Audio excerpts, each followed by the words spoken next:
Hey guys, Drifter here. Do you remember Blackout? It was the very first Call of Duty Battle Royale, and it launched with Black Ops 4 about 2.5 years ago now. If you didn't get a chance to play it then, or you were thinking about picking it up more recently, it is now free with PlayStation Plus. Now, unfortunately, it's not free to play on Xbox or PC, but PlayStation Plus made Black Ops 4 free to play for this month, so you can also play Blackout. Honestly, Blackout was by far the best part of Black Ops 4. It was good enough to skew my overall rating of that game up a couple of tiers, and I just gotta let you know, I loved Blackout. I even adored Blackout, and I still have tons of fond memories of this mode.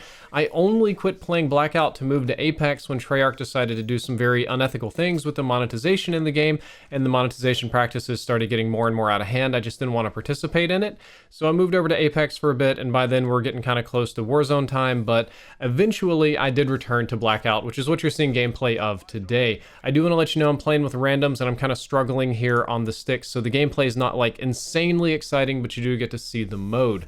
This mode laid the framework for the juggernaut that is Call of Duty Warzone. Warzone's strengths are all of things that it took from Blackout and improved upon, lessons that they didn't have to learn because Blackout already just did it for them.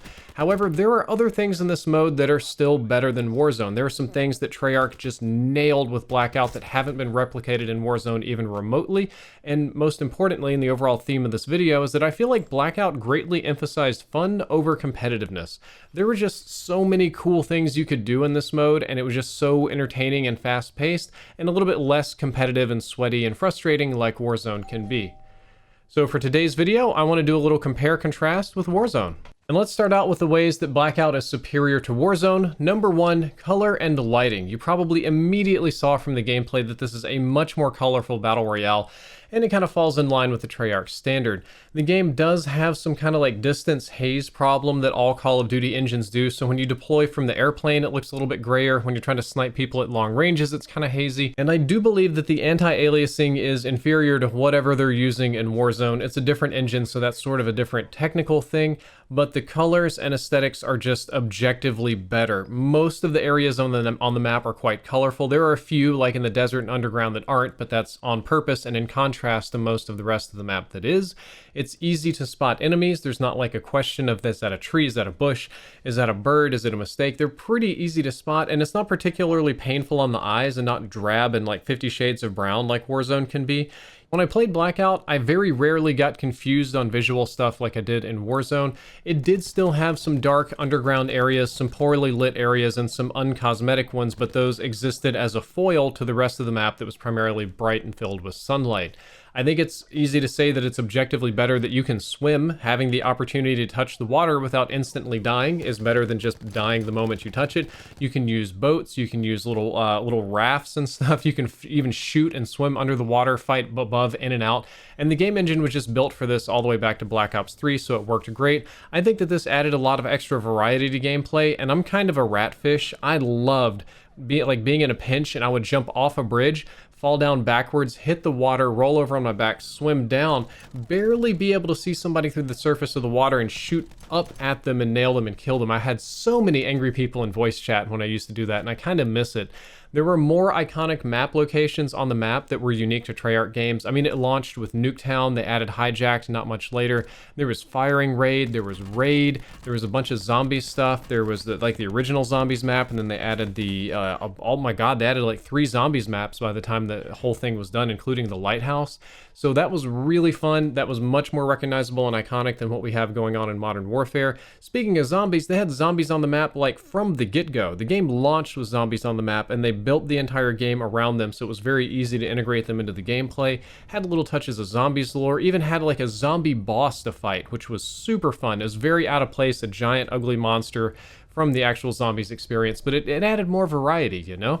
On the topic of variety, the interior of the buildings was a little bit simple, but the map was designed in a way with minimal camping spots. You could definitely get camped out, people could still cheese you in Blackout for sure, but there was far less clutter and far less camping in Blackout than there is in Warzone.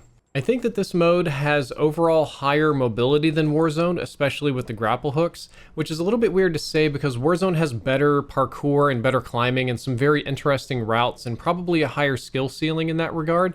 but rooftop camping can still be absolutely brutal in Warzone. Sometimes there's only one zip line or one ladder, or maybe nothing, and the only way to get up there is to just climb up a building and jump off or take a helicopter. However, Blackout had the grapple hook, which was an essential thing for almost anybody's kit. You always keep one of those in case you need to scale a building. The buildings mostly were designed with more ways up and down. They were mostly a little bit more porous and mostly a little bit easier to climb. So while people did still camp on the rooftops, it was far less problematic than it is in Warzone.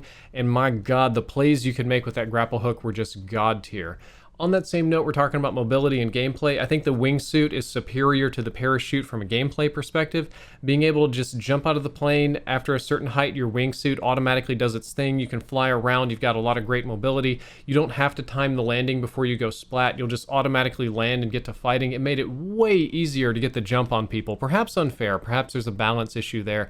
But it was super fun to just jump out of a helicopter and literally just slam right into the ground and go straight to fighting. Not realistic. I get that Warzone and Modern Warfare was going with like a more realistic thing with their parachutes, and that their gameplay elements like the zip cord and the timing and skill ceilings there and skill gaps, but I overall enjoyed the mobility of the wingsuit. I think the gun balance was better overall, mostly because they didn't have to deal with integrations from multiple studios. Once they started adding Cold War guns into Warzone, the gun balance got quite bad. It was pretty good before that for the most part, but they, Treyarch didn't have to deal with that. We're talking about a lot of gameplay stuff, and I think that's really where its strong suit is. There were a lot of fun vehicles on the map, not just the boats and the helicopters, but there were like civilian cars and police cars and little ATVs and motorcycles and dune buggies and all sorts. There was like an armored car you could pick up, all sorts of goofy stuff. The civilian ones, like driving around in a convertible shooting people, was premium. I loved that one. And there were lots of fun kill streaks and power-ups to pick up. You could get like zombies, super weapons, and ray guns. You could get all sorts of insane like score streaks like the Annihilator, which they've added to the new like Battle Royale that's kind of sort of technically in Black Ops Cold War. War Machine, Death Machine, all sorts of crazy stuff that you could pick up that was insanely fun to play with. Not balanced, we'll talk about that in a minute, but it sure was fun. And that's all the things that I enjoyed about Blackout. Now let's talk about where it's weak. Let's talk about some of the ways that Blackout is like objectively inferior to Warzone. And the first way, if we're going to follow the same trend and talk about the maps, is scale. Simply put, the map is smaller than Verdansk. Verdansk is a massive Battle Royale map. It's got 150 players. It covers a really huge square footage. This one is not very big in comparison. It's big enough for a Battle Royale, but it's not like crazy big. You can go across it pretty quickly. And the same can be applied for interior scaling. Most of the inside of the buildings in Blackout are relatively simple and non-complex. Porous is the word I use. There's some buildings with some unique geometry, but it doesn't have nearly the interior density that Verdansk does. All of the interior of the buildings in Verdansk are far more complicated. It leads to probably better indoor gunfights, but that's not what I enjoy the most in Battle Royale. I think that the audio in Blackout is dog water, and this is going to sound crazy coming from a guy who complains aplenty about dead silence and goofy audio in Warzone, but I almost never heard footsteps at all in Blackout. The footsteps were so quiet, they were so muffled, so confused, so opposite-sided, so bizarre that I just didn't even bother paying attention to them later in the game because it felt like a trap. It felt like it was intentionally there to distract me. So the audio was insanely bad in Blackout. I never got it going good, never had a good time with it. In Warzone, despite its flaws, much better audio. A huge one, I think a huge distinction, and one of the reasons people aren't still playing this mode, is that it had a lack of buybacks, reses, or kind of like an econ system. One of the things that Warzone does super well is allows you to get your teammates back into the game pretty easily just by buying them back in the gulag system, and almost all Battle Royales are adding this now because it makes the game much better. I think you can res people in Fortnite, you can res them in Apex, because there was this thing that would happen with old Battle Royales, which is this is one of the older Battle Royales, like from the PUBG days, that was hardcore. Like when you died, you were dead, and all you could do is spectate your teammates, and that was the entire thing. Ultimately, just having people die and be dead, while realistic, is a lot less fun than having some opportunity to bring your teammates back to life, and I think it really ramps up the engagement. It gives you more things to think about and balance. It does sort of play on your endorphins or whatever. You have to balance the stress of managing your team's lives versus the hype of getting them back, but overall, I do miss the ability to buy my teammates back. This mode had some massive flaws with its inventory system that I'm going to complain about a lot, so be prepared for that one. The perks being as pickups and consumables were miserable. You had to get little suitcases. They took a ton of inventory space, so you would have to carry around like 10 different perks with you to use them in certain situations, and you couldn't even just deploy them. You had to like hold them and like let this little timer do its thing to manually activate the perks. It was so annoying that Treyarch even added a perk that allowed you to take other perks faster. So in the end games or in your desperate moments when you wanted to swallow 10 suitcases or 10 different kind of drugs, as I would like to think about it, you would take the one drug that would let you use the other drugs faster, and that's not a very good system. I prefer having the perks on the character or from the loadouts, and it could also kind of get unfair because some people really would pop 10, 12, 15 of them all at once and basically become a specialist at the end of the game, or breathe underwater or faster healing or something goofy in the gas, and not really good for balance. Also dead silence, you could just pop it over and over and over again. I think that looting individual attachments was miserable, especially on console. I played the majority of this game on PlayStation 4 and only moved to PC at the end, and while it was better on PC, you could do it faster. On console, you had to manually tab through these bags on the ground very, very slowly. You had to get the right bag and not the wrong bag, and then when you got a gun, you didn't get the gun, you still had to put like 10 attachments on the gun and make sure you had the ammo for it. And on console, one of the best skills that you could have was being very fast with your D-pad to loot and move things around. While it was very nice to be able to pick up a couple of attachments and to be pretty much immediately able to customize any gun that you got, as long as you have the right attachments, mind you, it was very tedious and not very fun at all to deal with in a gunfight. And I think that the Modern Warfare Warzone loot piles are far, far superior. That'll probably be contentious because I know some of you want loadouts removed from Warzone in favor of looting and kind of kitting out the weapons yourself, but it was so much just downtime from being able to fight that I think that it's overall better for the game to have those fully kitted weapons and the loadouts just so that people can get into the fight and, you know, do their Call of Duty thing without fiddling with the inventory for too long. On the same topic, their ammo supply was really low, and carrying a ton of ammo just took up your item slots. You could carry a ton of grenades, which was unbalanced. You could just carry like 14 grenades if you wanted that to be your whole inventory. Early on, they let you stack them up to, I don't know, 3 or 4 at a time, which was insane. Very, very unfair. You could carry all sorts of equipment, just like a nearly unlimited amount of equipment if you wanted to do that. And carrying ammo, I just miss automatically having the ammo and not having to count my little boxes. So that's some stuff that I didn't like with the inventory system. I'm going to save one more inventory complaint for the very end, but now I want to talk about gameplay.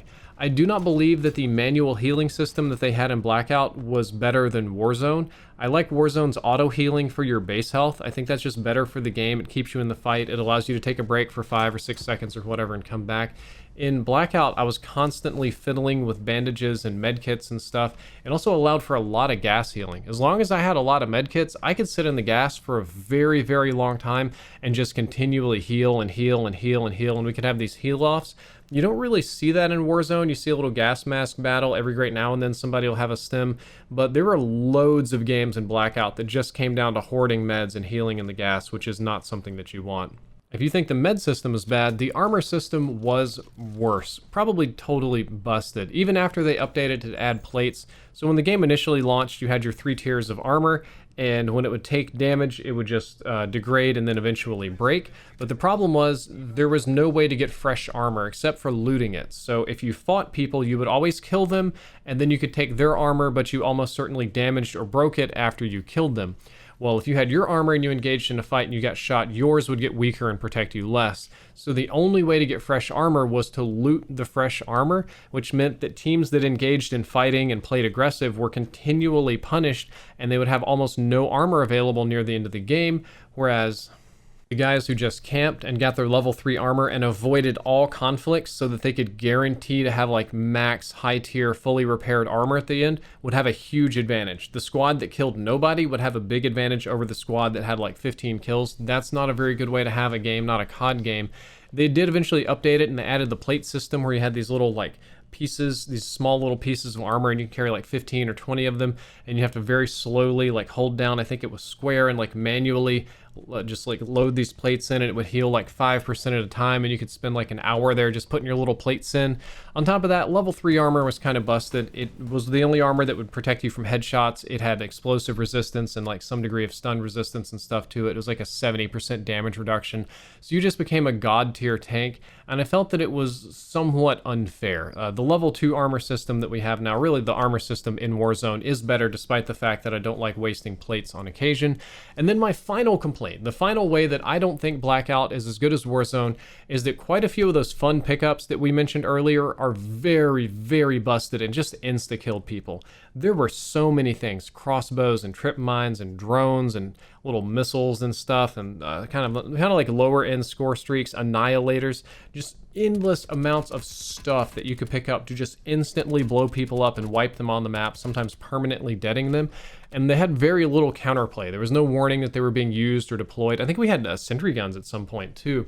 There was just no warning. You would just instantly get blown up by an annihilator or a crossbow or some mines that you couldn't even see. Tons and tons and tons of those little things. Tons of little gadgets and trophy systems and little annoyances that I'd have to fight with the entire time.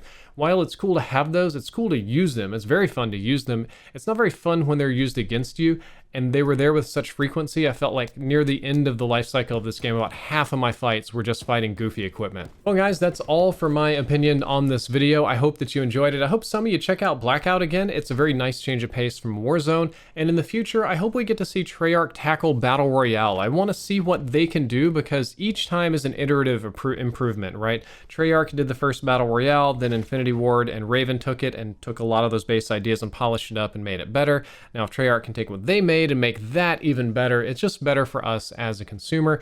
Imagine what they can improve with the game, or add anti-cheat. Warzone still doesn't have anti-cheat. Yeah, so anti-cheat would be nice. Guys, I hope you enjoyed this video. Hope you learned something useful. If you did, don't forget to like, favorite, and subscribe. Drifter out.